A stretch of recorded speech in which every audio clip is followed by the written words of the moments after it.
Nairobi. Doho makabarnet ong'ado twech mar higni 40 ne ruoth moro moyudo kod keth mar bambo nyathi moro.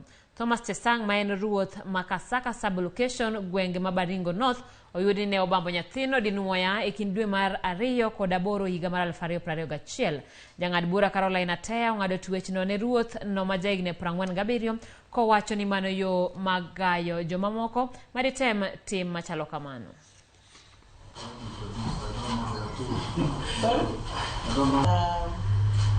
Kudhulumiwa sehemu yake asili. Mshahidi wa pili na watatu ambao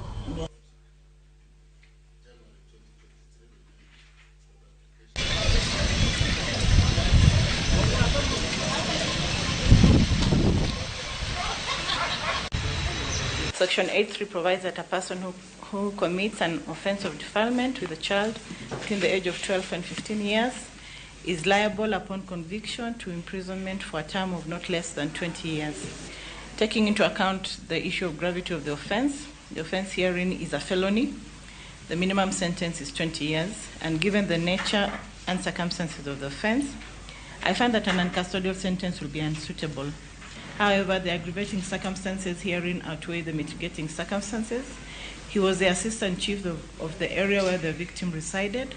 He was a person in authority. The victim is a minor. The child is considered a person belonging to the vulnerable group.